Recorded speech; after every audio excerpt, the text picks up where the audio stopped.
안녕하세요. 김성학 변호사입니다.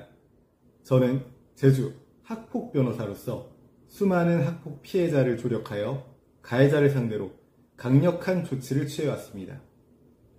학폭 피해자의 경우 외부에서 바라볼 때는 사안이 경미해 보일지라도 일상생활이 어려울 정도로 정신적 고통을 겪는 경우가 많으며 등교 거부를 할 정도로 극심한 고통을 호소하는 경우가 많습니다.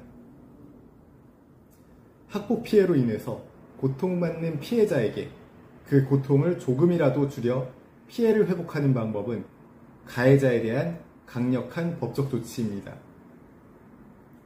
학폭 가해자가 응분의 대가를 받게 됨으로써 학폭 피해자는 조금이나마 마음의 위안을 얻게 되며 학교로 복귀하더라도 제대로 보호를 받을 수 있다는 확신을 가지게 됩니다.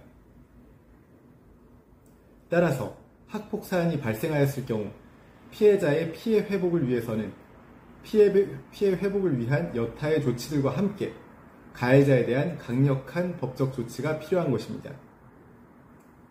가해자에 대해서 취할 수 있는 법적 조치로는 학폭 사안에 대한 신고, 형사 고소, 민사 손해배상 청구 등 3가지 방법이 있습니다.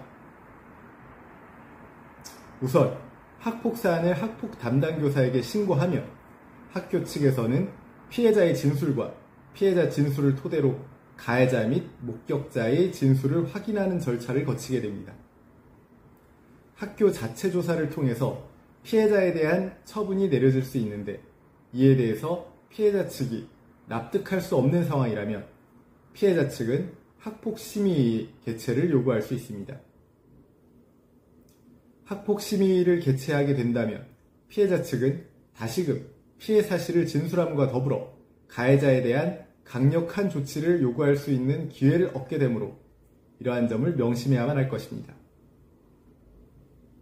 다음으로 가해자의 행위가 범죄 행위에 해당할 경우에는 피해자는 수사기관에 가해자의 처벌을 구할 수 있으며 이를 형사고소라고 합니다.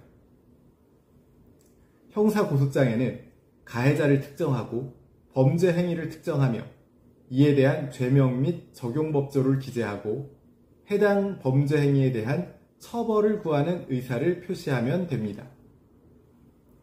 수사기관의 수사를 통해서 가해자에 대한 혐의가 인정될 경우에는 가해자는 소년부로 송치되어 소년보호사건으로 처리되거나 사안이 중할 경우 일반 형사사건으로 송치되어 형사재판을 받게 됩니다.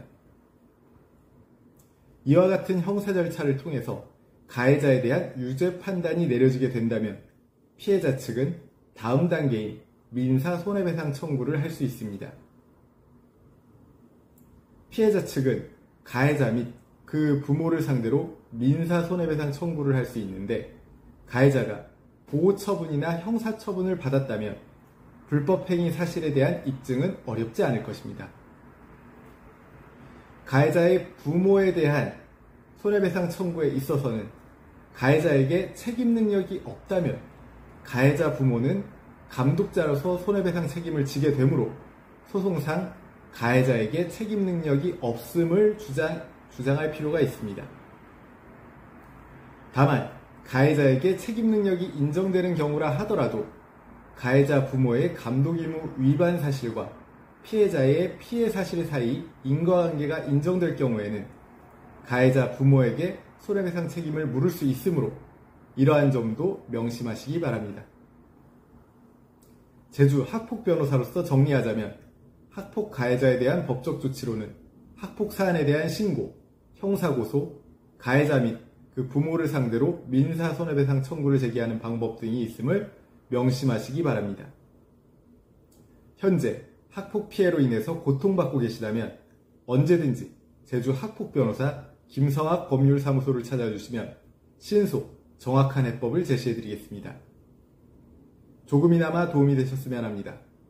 여러분의 권리를 지키고 언제나 신속하고 정확한 해법을 제시해드리는 제주 김성학 변호사입니다. 감사합니다.